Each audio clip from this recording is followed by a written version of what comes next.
Clive Barker's Jericho is not based upon an existing movie. It's a completely original story, right? Yeah, it is. I mean, he created this IP specifically for the game space. He's had a massive amount of input on the game.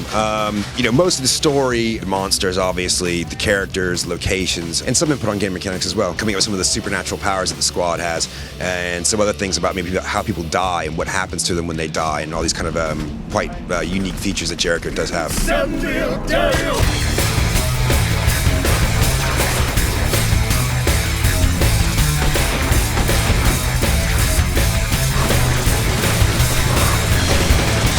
The story centers around the Firstborn. This was God's first attempt at creating mankind, but it didn't quite turn out. He ended up with something very evil and nasty instead, so he banished it to another dimension.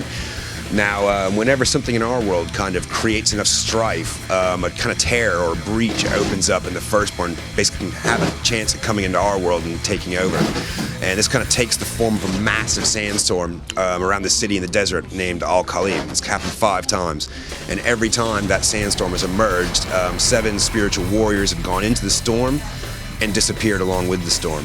But what's actually happened is 5 different versions of Al-Khali have been sort of banished, so to speak, to this other dimension. And you take on the 5th Jericho squad. You're the 5th Jericho squad. You go into banish the Firstborn. So you have to progressively fight your way back to the other copies of Al-Khali.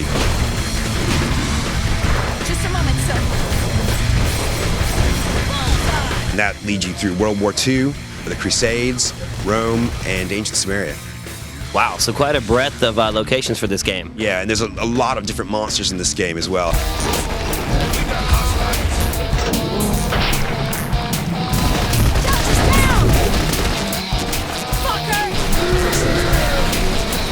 We're kind of calling it a run-and-gun squad-based shooter. You take on the role of Devon Ross. He's the leader of the Jericho squad, but he kind of comes to a grisly end quite early on in the game. But he was telepathically linked to one of his squad mates when he expired, and he's kind of stays with the squad as a ghost, which allows you to kind of possess any member of the Jericho squad at any time, use their powers, use their weapons. Each member of the Jericho squad has a very specific conventional role, like a sniper or heavy weapons or an assault role.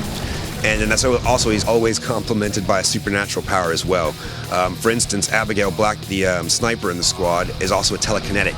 She can actually shoot bullets out of her gun and then steer them. We've also got Frank Delgado. He's the heavy weapons guy. He's got a massive chain gun.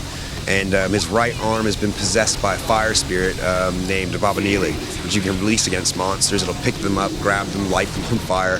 And the whole time Abominili's out, Frank's arm starts to melt and burn, so you can't let him out too long or you'll lose your arm.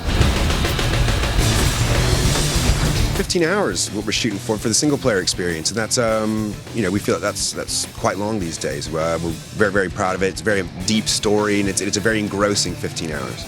Looking for any multiplayer, Xbox Live support? Well, no, we really wanted, for this outing of the franchise, to concentrate solely on the single player and not kind of make the compromises that are kind of always necessary to do multiplayer and co-op. And because we are working with Clive, story is number one, you know what I mean? So we wanted to make sure that we could create the highest quality single player experience that we could.